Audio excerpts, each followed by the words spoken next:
یہ کہانی دو ایسے دشمنوں کی ہے جن کے درمیان نہ تو کوئی جوائنٹ بارڈر ہے اور نہ ہی کبھی کوئی براہ راست جنگ ہوئی، مگر نفرت کی خندق اتنی گہری ہے کہ ان کے درمیان جاسوسی اور پراکسی وارفیئر کبھی نہیں رکا۔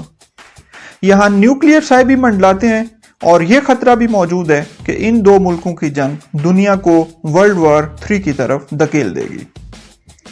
ورلڈ وار 1 کے بعد 1917 میں بیلفور ڈیکلیریشن تو سامنے آیا، یہودیوں کو بیت المقدس فلسطین میں سیٹل ہونے کی اجازت تو مل گئی، لیکن ان کے پاس باقاعدہ کوئی ریاست موجود نہیں تھی۔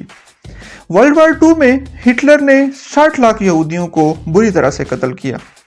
اس قتل عام کے بعد مغربی دنیا نے بہت تیزی دکھائی اور یہودیوں کو فلسطین میں ایک ریاست بنا کر دی۔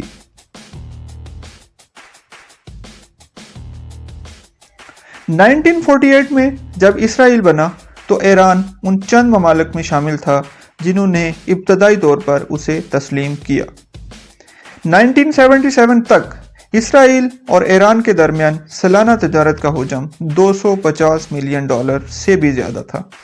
اسرائیلی انجینئرز تہران ایئرپورٹ اور انفراسٹرکچر پروجیکٹس میں کام کر رہے تھے، لیکن 1979 میں سب کچھ بدل گیا۔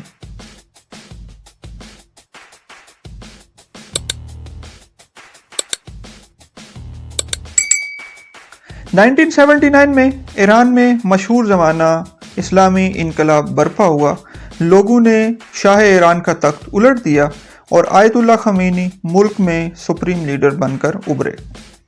ملک کا کنٹرول سنبھالنے کے بعد خمینی نے کہا اسرائیل ایک غاصب ریاست ہے اور فلسطین کی آزادی ہر مسلمان پر فرض ہے۔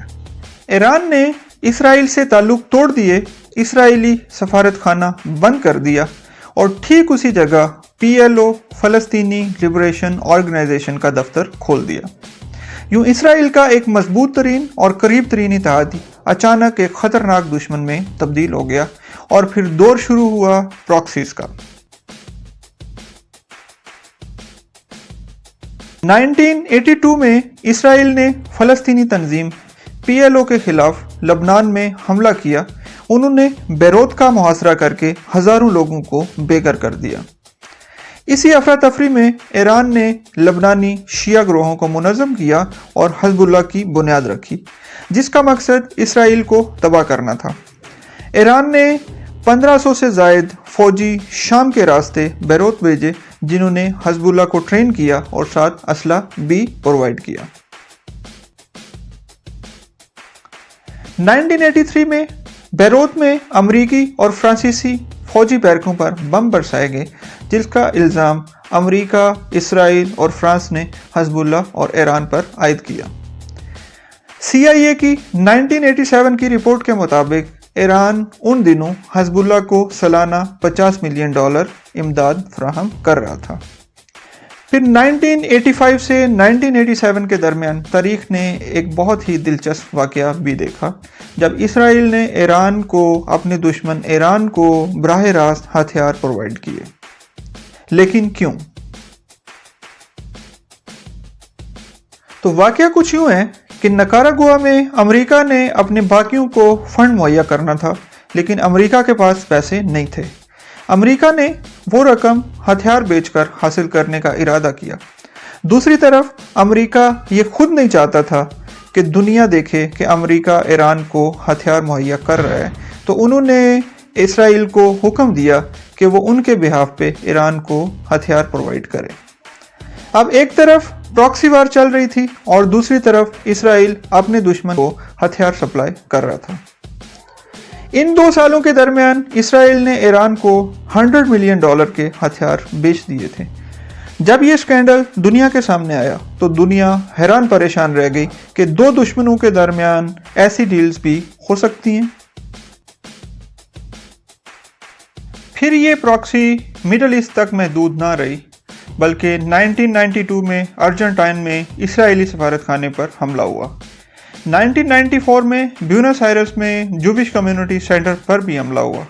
اسرائیل اور امریکہ ایران اور حزب اللہ کو الزامات دیتے اور جواباً ایسی ہی کارروائیاں کرتے رہے۔ لیکن 1996 میں اسرائیل نے کچھ بڑا کیا۔ اسرائیل نے لبنان میں آپریشن گریپس آف ریتھ شروع کیا اور 600 سے زائد حملے کیے، جن میں سینکڑوں لوگ مارے گئے اور ہزاروں افراد بے گھر ہوئے۔ ایرانی قیادت کی سوچ کو مزید تقویت ملی کہ اگر انہوں نے اسلامی انقلاب اور خطے میں موجود دوسرے مسلمانوں کو محفوظ بنانا ہے تو انہیں اٹامک پاور بننا ہوگا۔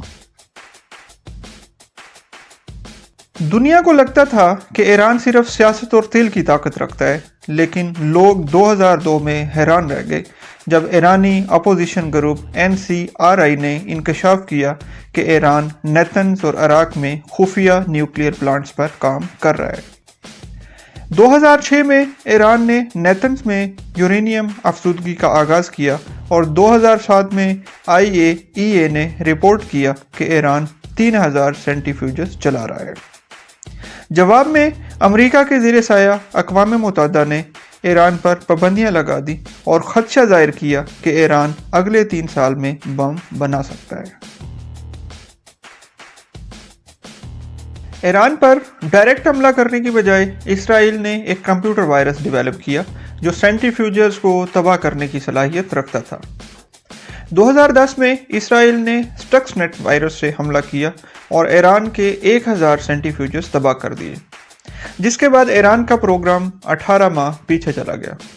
ماہرین کا کہنا ہے کہ اس وائرس کو امریکہ اور اسرائیل نے مشترکہ طور پر تیار کیا تھا، جو دنیا کا پہلا سائبر وار ویپن مانا جاتا ہے۔ پھر 2010 سے 2012 کے درمیان ایران کے 4 معروف نیوکلیئر سائنسدانوں کو ٹارگٹ کلنگ کا نشانہ بنایا گیا۔ ایران نے ڈائریکٹ اسرائیل پر الزام لگایا۔ اسی طرح 2011 سے 2018 تک ایران نے شام میں موجود اسد حکومت کے لیے ہزاروں فوجی اور ملیشیاز بھیجے۔ اسرائیل نے شام میں 200 سے زائد فضائی حملے کیے، جن کا ہدف ایرانی اڈے تھے۔ ایران شام اور لبنان میں حزب اللہ اور غزہ میں حماس کو سپورٹ کر رہا تھا۔ اس کو دیکھتے ہوئے اسرائیلی انٹیلیجنس نے کہا کہ ایران اسرائیل کو 3 اطراف سے گھیر رہا ہے۔ سائبر حملوں اور پراکسی وار کے بعد ایران اور مخالف طاقتیں میز پر بیٹھنے کے لیے تیار ہو گئیں۔ 2015 میں ایران اور دنیا کی 6 بڑی طاقتیں، جن میں امریکہ سر فہرست تھا، نے joint comprehensive plan of action پر دستخط کیے۔ اس معاہدے کے مطابق ایران کی یورینیم افزودگی کو 3.67% تک محدود کر دیا گیا، سینٹریفیوجز کی تعداد کو 20,000 سے کم کر کے 5,060 کر دیا گیا، اور ساتھ IAEA کو اجازت دی گئی کہ وہ روزانہ کی بنیاد پر نیوکلیئر پروگرام کی نگرانی کر سکتا ہے۔ امریکہ نے ایران کے $100 ارب کے منجمد اثاثے بحال کر دیے، اور دوسری طرف اسرائیل نے اس ڈیل کی مخالفت کی اور نتن یاہو نے اقوام متحدہ میں کہا کہ یہ ڈیل ایران کا راستہ روکنے کی بجائے اس کو بم کی طرف راستہ بنا کر دے رہی ہے۔ 2018 میں ڈونلڈ ٹرمپ نے امریکہ کو اس معاہدے سے الگ کر دیا، جس کے بعد ایران نے دوبارہ افزودگی کا عمل شروع کر دیا۔ 2020 کے آخر میں IAEA نے رپورٹ کیا کہ ایران کے پاس 12 گنا زیادہ افزودہ یورینیم موجود ہے، جو معاہدے کے بعد ممنوع تھی۔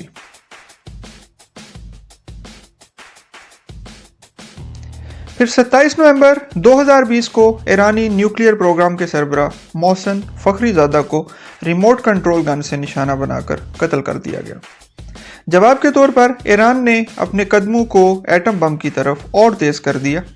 IAEA نے دنیا کو خبردار کیا اور اقوام متحدہ کے مطابق ایران کے پاس 2022 تک 80 kg سے زائد 60% افزودہ یورینیم موجود تھا۔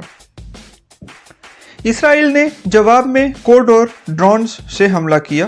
2021 میں نیتنز پر سائبر حملہ کر کے اسرائیل نے ہزاروں سینٹریفیوجز کو تباہ کر دیا۔ 2022 سے 2023 کے درمیان اسرائیل نے ایران میں کئی دفاعی تنصیبات اور ڈرونز فیکٹریوں پر ڈرون حملے کیے۔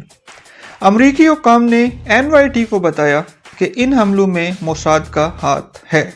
ایران نے جنگ کا جواب جنگی پوزیشن سے دینا شروع کیا۔ لبنان سے 3000 سے زائد راکٹ اسرائیل پر فائر کیے۔ غزہ میں اسلامی جہاد کی براہ راست حمایت کا اعلان کیا، شامی اڈے بنائے تاکہ اسرائیل کو ٹیکل کیا جا سکے۔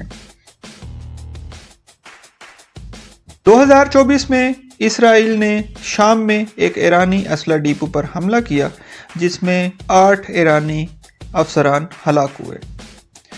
اپریل 2025 میں ایران نے پہلی بار اسرائیل پر ڈائریکٹ ڈرونز اور بیلسٹک میزائلز کی مدد سے حملہ کیا۔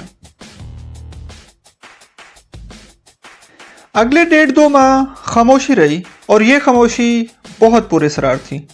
پھر 13 جون 2025 کو اچانک اسرائیل نے ایران کے خلاف آپریشن رائزنگ لائن لانچ کیا۔